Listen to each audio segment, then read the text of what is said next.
नमस्कार, बहुत स्वागत है आप सभी का। आप सभी देख रहे हैं एनएमएफ न्यूज का खास कार्यक्रम ग्लोबल चश्मा। मैं हूं आपके साथ चेतन पाठक और मेरे साथ विदेश मामलों के जानकार, शिक्षाविद, लेखक निपुण जी हैं। बहुत स्वागत निपुण जी आपका एनएमएफ न्यूज पर एक बार फिर से। और आज हम मुद्दा लेकर आए हैं, विषय जो लेकर आए हैं वो है बांग्लादेश से जुड़ा हुआ पड़ोसी मुल्क बांग्लादेश, जहां की पूर्व प्रधानमंत्री शेख हसीना जो पिछले दिनों काफी मुश्किलों में थी, देश छोड़कर उनको भागना पड़ा और भारत में शरण जो है वो लेनी पड़ी। हालांकि अब तक उस घटना के बाद से वो सार्वजनिक तौर पर नहीं देखी गई हैं, लेकिन अब जो उनको लेकर जानकारी आई है उससे कहीं ना कहीं उनके अंदर जो है एक बार फिर डर पैदा हो गया है।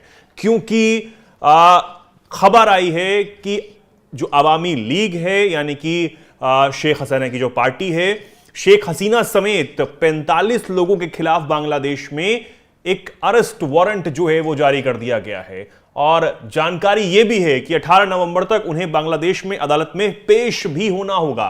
अगर ऐसा सच में होता है और भारत उन्हें बांग्लादेश वापस भेजता है तो क्या होगा, क्योंकि वहां के जो छात्र हैं वो बहुत ज्यादा उग्र हैं, बेहद ज्यादा गुस्से से भरे हुए हैं। रोजाना बांग्लादेश से खबरें सामने आ रही हैं कि छात्रों के अंदर जो गुस्सा है वो हर जगह फूटता हुआ नजर आ रहा है। सुप्रीम कोर्ट भी उनके दबाव में कहीं ना कहीं काम कर रहा है, ये भी आरोप लग रहे हैं। और कई लोगों को देश छोड़कर भागना पड़ा, जिनमें खुद पूर्व प्रधानमंत्री शेख हसीना है। हालांकि बांग्लादेश का जो रुख है इन दिनों भारत के खिलाफ ही नजर आ रहा है, बयानबाजियां रोज हो रही हैं और इन्हीं पर आज हम चर्चा करने वाले हैं कि शेख हसीना के साथ अब क्या होने वाला है, आगे क्या वो बांग्लादेश जा सकते हैं। निपुण जी।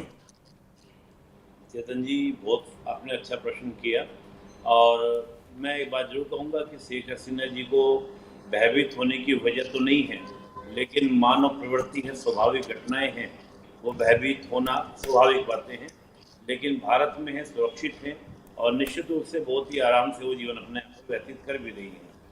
लेकिन किसी भी देश के लिए ये एक बहुत चिंताजनक बात है, और वो भी एक ऐसी नेता जो जनता के द्वारा चुनकर आई हो, उस नेता के साथ में इस प्रकार के कार्य करना, इस प्रकार के वारंट इशू करना और इस प्रकार के वहाँ पर जो भी घटनाक्रम चल रहा है, ये निश्चित रूप से लोकतंत्र के लिए क्या है, एक हानिकारक है।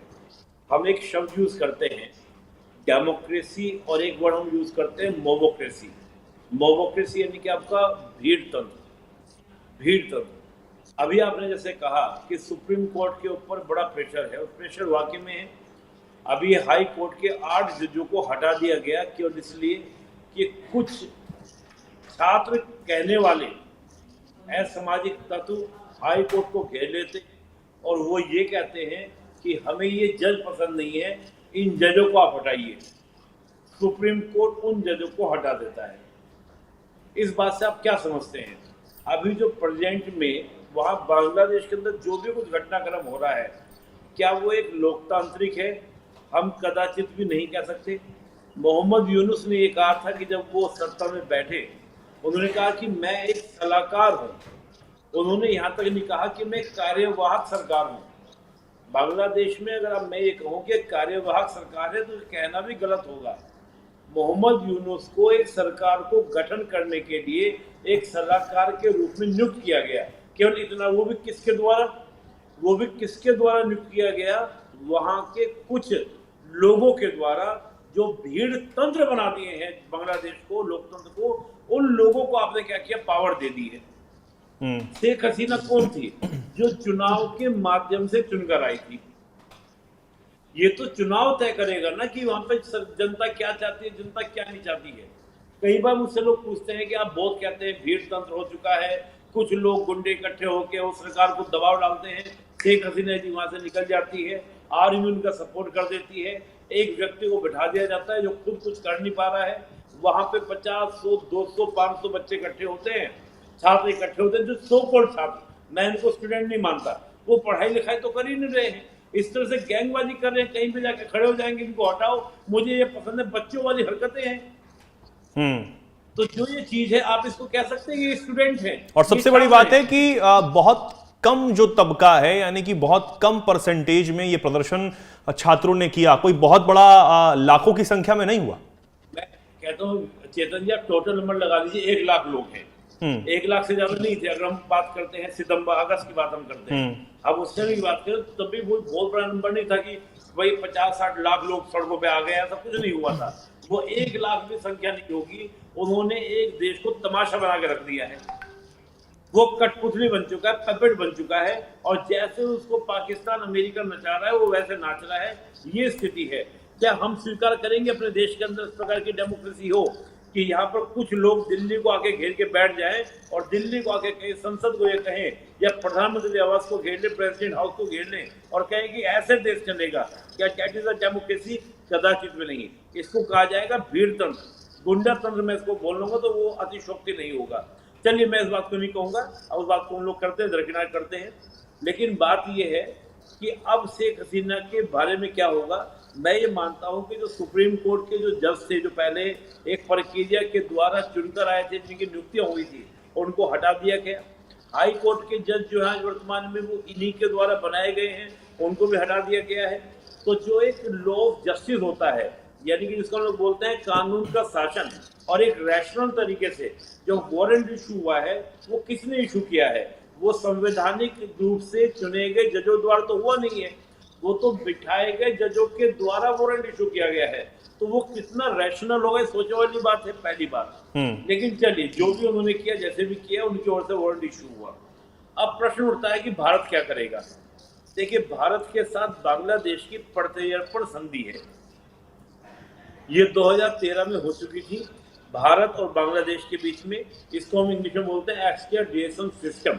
इसका मतलब ये होता है कि अगर कोई उनका अपराधी है, हमारे यहाँ पर आ जाता है, तो हम उसको अरेस्ट करके उस देश को सुपुर्द कर देंगे। ऐसे ही हमारा कोई अपराधी उनके यहाँ पे चला जाता है, हम उसको वो उसको अरेस्ट करेंगे और हमको दे देंगे। इसको बोलते हैं प्रत्यर्पण व्यवस्था। शेख हसीना की टाइम में बहुत अच्छे से कार्य हुआ। कई सारे जो आपके आतंकवादी थे, चाहे वो बंग सेना वाले हों, जमात इस्लामी के हों, आपस में अदला बदली की भी गई। बहुत सारे आतंकवादियों को शेख हसीना ने भारत की आपत्ति के बाद जेल में भी डाला। ये सब कार्य हुआ। अब बात उठती है कि उस प्रत्यर्पण संधि के तहत अगर बांग्लादेश मांग करेगा तो भारत की प्रतिक्रिया क्या होगी।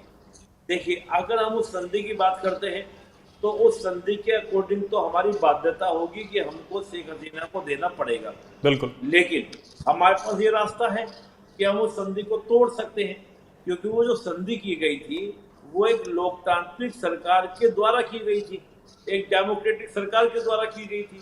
हम ये भी कह सकते हैं कि हम शेख हसीना को सौंपने को तैयार हैं, लेकिन आप पहले इलेक्शन तो करा लीजिए। ये तो वो वाली बात हो गई, कुछ लोग इकट्ठे हुए और जाके सत्ता पे कब्जा कर लिया। क्या हम ऐसी सरकार को मान्यता देते हैं? क्या भारत ने मोहम्मद यूनुस को मान्यता दे दी कि हाँ, मैं ये गवर्नमेंट उनको एक्सेप्ट करते हैं? नहीं दी है। उन्होंने ठीक है, हमने इतना जरूर कहा है कि भाई आप बन गए हैं, सरकार चलाइए, शांति चलाइए, हिंदुओं की रक्षा कीजिए, ये बात हमने की। अभी तक हमारा कोई ऑफिशियली डायलॉग तो बांग्लादेश से शुरुआत ही नहीं हुआ है, जिसको हम लोग बोलते हैं डिप्लोमेटिक रिलेशन, यानी कि राजनयिक संबंध हमारे प्रारंभ नहीं हुए हैं। तो मुझे लगता है ये दो रास्ते हमारे पास में है, या तो हम प्रत्यर्पण संधि को ब्रेक कर दें, तोड़ दें। वो तोड़ना बड़ा मुश्किल भी हो सकता है, क्योंकि संधि करना फिर उसको तोड़ना ये आसान मामला नहीं होता। लेकिन एक तो बात ये, दूसरी बात ये कि हम ये बात कह सकते हैं कि आप एक डेमोक्रेटिक प्रोसीजर से बात कीजिए। आपके यहाँ भी सरकार नहीं है, आपने तो सरकार नहीं बनाई है, जनता की चुनी हुई सरकार नहीं है, चुनाव हो जाने दीजिए, उसके बाद जो नई सरकार बनेगी वो जैसा कहेगी हम कर लेंगे। तो भारत एक रास्ते अख्तियार कर सकता है। तीसरी बात, कितना भी प्रेशर बांग्लादेश डाल ले, बांग्लादेश की वर्तमान सरकार डाल ले, मेरा अपना मानना ये है कि भारत जो है वो शेख हसीना को किसी भी शर्त पर देने को तैयार नहीं होगा, किसी भी कंडीशन में, किसी भी दबाव में। उसका कारण है चेतन जी, जब हम अंतर्राष्ट्रीय संबंधों की बात करते हैं और खासतौर से नेबर्स की बात करते हैं, नेबर्स में एक एक छोटी छोटी बातों का बहुत बड़ा मैसेज जाता है। आज हम अपनी शरण में आई शेख हसीना को अगर बांग्लादेश को देते हैं, शेख हसीना की गलती क्या थी? शेख हसीना की गलती ये है कि वो एक सेकुलर फैब्रिक को बनाना चाहती थी। शेख हसीना की गलती ये थी कि वो नैन को लेकर चल रही थी, ना अमेरिका ना चीन किसी के पक्ष में नहीं, ना ही भारत के पक्ष में। हाँ, ये जरूर कह सकते हैं कि प्रो इंडिया, लेकिन प्रो इंडिया इस बिहाफ पे नहीं कि वो बांग्लादेश का नुकसान करके भारत में काम करेगी। बल्कि वो भारत का नहीं अपना फायदा करा रही थी। चाहे 2015 का आपका लैंड एग्रीमेंट बात करो, 7,500 एकड़ जमीन हमने बांग्लादेश को दी, हमें 2,500 एकड़ जमीन मिली। 2014 में जब इंटरनेशनल कोर्ट ऑफ आर्बिट्रेशन में ओशियन वाले जो हमारा डिस्प्यूट था, उसमें भी ज्यादा बड़ा एरिया बांग्लादेश को दिया। बिल्कुल, हमने गंगा वाटर टीटी में ज्यादा पानी दिया, तिस्ता में पानी ज्यादा दिया, और अब जो तिस्ता वाटर टीटी थी जो टेम्परेरी थी उसको परमानेंट करने का प्रयास कर रहे थे, जिसमें भी हम बांग्लादेश को ज्यादा दे रहे थे।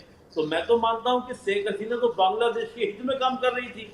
हम ऊपर को उस तरीके से देखें तो पहली बात, और दूसरा भारत से जो उनका रिलेशन था वो सेकुलर फैब्रिक के कारण था कि भारत एक secular country, Bangladesh secular country, तो सेकुलर कंट्री के नाते उन्होंने उस फैब्रिक को, उस रिलेशन को बिल्डअप किया था। तो गलती ये कि भारत की शत्रु, भारत को उन्होंने ज्यादा मित्रता निभाई, भारत से संबंध निभाए। और भारत ने भी बदले में वही दिया है कि G20 समिट में उनको बुलाया, जबकि सदस्य देश नहीं है बांग्लादेश। बिल्कुल, मैं ये कह रहा हूँ कि शेख हसीना ने अगर भारत के साथ आतंकवादियों को लेकर कार्रवाइयां की तो उसमें बुराई क्या है? अगर वो इस रीजन में शांति की स्थापना कर रही तो इस गलती की सजा ये दें। दूसरी बात, मैं मानता हूं कि बांग्लादेश की शेख हसीना को कदाचित भारत को नहीं देना चाहिए।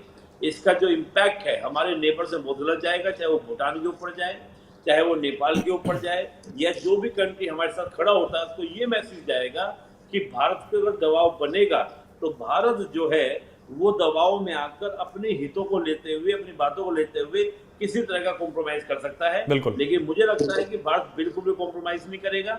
और सिंपल सी बात है, आज हम कनाडा के सामने झुक रहे हैं, आज हम अमेरिका के सामने झुक रहे हैं, आज हम ब्रिटेन के सामने झुक रहे हैं, आज हम चीन के सामने झुक रहे हैं, तो फिर बांग्लादेश की तो क्या बात है? बिल्कुल सही बात है। मेरा आखिरी सवाल ये रहेगा, और इसमें क्योंकि ये दो पहलू सवाल के हैं। पहला ये निपुण जी की बांग्लादेश की जो पूर्व प्रधानमंत्री शेख हसीना, जिन्होंने इस वक्त भारत में शरण ली हुई है, हालांकि उसके बाद वो कभी सार्वजनिक तौर से देखी नहीं गई हैं, उनके पास अब क्या विकल्प बच जाता है? क्योंकि आने वाले दिनों में अगर वो भारत उनका साथ देता है और उनको नहीं जाने देता है बांग्लादेश, तमाम भारत जो है अपनी साइड से लड़ाई भी लड़ लेता है उनके लिए, शेख हसीना करेंगी क्या?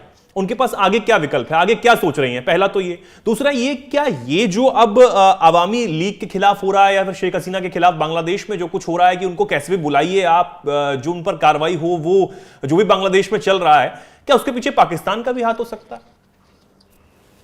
देखिए, वैसे तो पाकिस्तान का हाथ कहने में कोई बुराई तो नहीं है, लेकिन देखिए केवल पाकिस्तान का हाथ आप कहेंगे, जो देश अपने यहाँ पर इतनी क्राइसिस में जूझ रहा हो, जो देश एससीओ जैसे संगठन की समिट कराने के लिए भी पैसा जो है अलग अलग जगह से मांग रहा हो, वो देश क्या हाथ की बात करेगा? लेकिन निश्चित रूप से मैं ये मानता हूँ कि अमेरिका ने पाकिस्तान की आईएसआई को यूज़ किया है, बदले में उसको फंडिंग दिलवाई है, और उसने क्या क्या काम किया है, यानी कि जो आईएसआई है वो एक रेंटेड बन चुकी है किसकी? सीआईए की। सीआईए उसको यूज करके आईएसआई के माध्यम से सारा ये घटनाक्रम कराया है। निश्चित रूप से बात जरूर है कि इंफॉर्मेशन आईएसआई के पास में बहुत ज़्यादा होगी बांग्लादेश की, क्योंकि आज से अगर हम बहुत पिछले 50 साल पहले जाएं तो ये पाकिस्तान के पास में था, और 70 साल पहले जाएं तो बांग्लादेश हमारा ही हिस्सा था। तो एक इंफॉर्मेशन का वो जो पूरा यूज़ है वो जरूर आईएसआई ने किया है, इसमें कोई दो राय नहीं। ये बात पब्लिकली है, सार्वजनिक है, बहुत सारे डॉक्यूमेंट आ चुके हैं कि आईएसआई के एजेंटों ने वहाँ पर एक्शन लिया है। लेकिन एक भूखा देश जिसके पास में फंडिंग नहीं है, पैसे का क्राइसिस है, वो ये काम नहीं कर सकता। ये सीआईए के द्वारा कराया गया, ये सब कराया धरा जो है अमेरिका का है। और बाद में अमेरिका ने बोला भी है, मोहम्मद यूनुस को क्लियरली बोला है कि वी विल विद यू, कि हम आपके साथ हैं, हम आपका पूरा सपोर्ट करेंगे। मीन डैट, यानी कि अमेरिका डेमोक्रेसी में आस्था नहीं रखता है, भले अमेरिका डेमोक्रेसी का कितना भी ढिंडोरा पीटे जरूर। और लास्ट में मैं एक बात कहूँगा, शेख हसीना के विकल्प की बात हमने कही।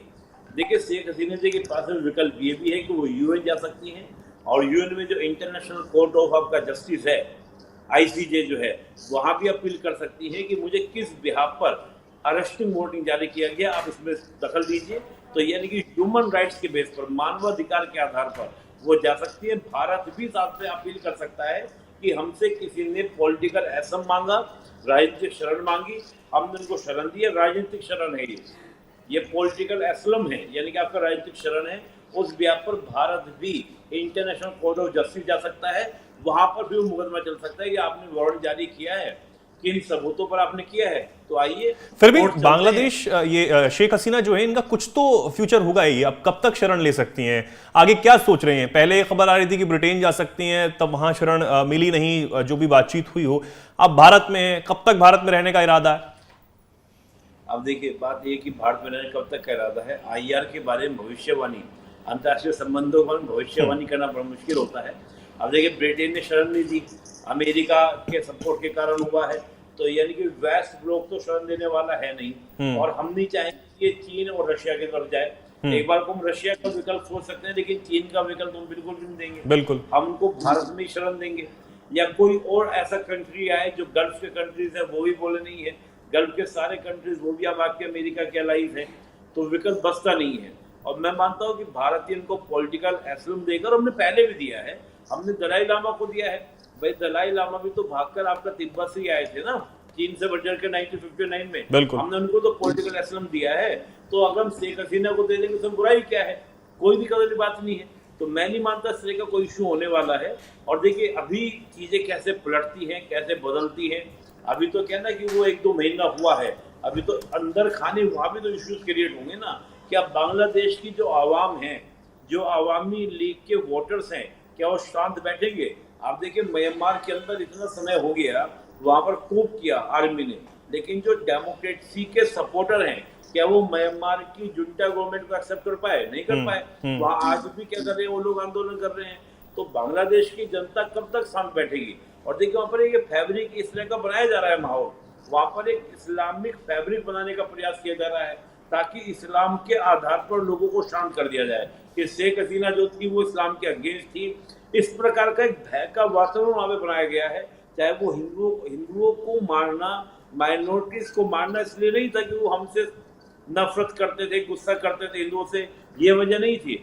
वजह ये थी कि हिंदुओं के अगेंस्ट एंगर दिखाकर पूरे इस्लाम के लोगों एक साथ कर लेना, ये एक पुराना पैटर्न होता है। पाकिस्तान ने इस पैटर्न को अपनाया था, यही आज बांग्लादेश में प्रयास। लेकिन फिर भी अब जो भी बांग्लादेश में हुआ, माइनॉरिटी के साथ तो हुआ ही, मंदिरों को तोड़ा गया हो या फिर हिंदुओं को प्रताड़ित किया गया हो, उसकी तस्वीरें, काफ़ी सारी तस्वीरें हमने देखी और हमने खबर भी लगातार दर्शकों को दिखाई हैं। लेकिन वहाँ किसी को छोड़ा नहीं गया। धर्म देख के तो कहीं ना कहीं हुआ भी होगा, लेकिन फिर भी धर्म देख के नहीं हुआ, क्योंकि अगर इतना बड़ा जो कपड़ा व्यापार वहाँ से चलता है, कपड़ा उद्योग वहाँ से चलता है बांग्लादेश से, उनकी फैक्ट्रियां नहीं जलाई जाती। वहां पर क्या धर्म देख के जलाया गया या फिर क्या देख के जलाया गया? अपने ही कारोबार को, अपने देश के इतने बड़े कारोबार को ध्वस्त कर देना, खराब कर देना, वो कहाँ की समझदारी थी? ठीक है, मॉब तंत्र या फिर जो भी हम आसान भाषा में से कह सकते हैं, भीड़ तंत्र जो है वो कितना गलत है, ये बांग्लादेश में हमें देखने को मिला है। हालांकि पाकिस्तान में भी कुछ ऐसे ही हालात बनते हुए कहीं ना कहीं तो नजर आते ही हैं कि PTI जो है अपने हाथों में सब कुछ ले लेना चाहती है, लेकिन शहबाज सरकार कई और मुश्किलों में भी इस वक्त घिरी हुई है। बहुत बहुत धन्यवाद निपुण जी तमाम बातों पर चर्चा करने के लिए। और क्योंकि ये महत्वपूर्ण मुद्दा इसलिए भी था कि शेख हसीना, क्योंकि जो हमारे संबंध शेख हसीना की पार्टी से रहे या फिर उनसे रहे, काफी अच्छे संबंध रहे हैं, और हर मुद्दे पर, हर पहलू पर बांग्लादेश भी पिछले समय तक, जब तक उनकी सरकार थी, तब तक भारत के साथ खड़ा हुआ दिखाई देता था। तो भारत का भी फर्ज कहीं ना कहीं बनता है कि अगर शरण कोई मांग रहा है तो हमने शरण दी है। और अब भारत का रुख आगे इस मुद्दे पर क्या रहने वाला है? जिस तरीके से शेख हसीना को अदालत में पेश होने के लिए 18 नवंबर को कह दिया गया है और अरेस्ट वारंट उनके और उनके साथी नेताओं के खिलाफ जो है वो जारी किया गया है। क्या इस मामले पर अपडेट्स आते हैं, क्या डेवलपमेंट्स होती हैं, हम आप तक पहुंचाते रहेंगे और जानकारी आप तक देते रहेंगे। आप भी जुड़े रहे हमारे साथ, देखते रहिए NMF न्यूज। नमस्कार।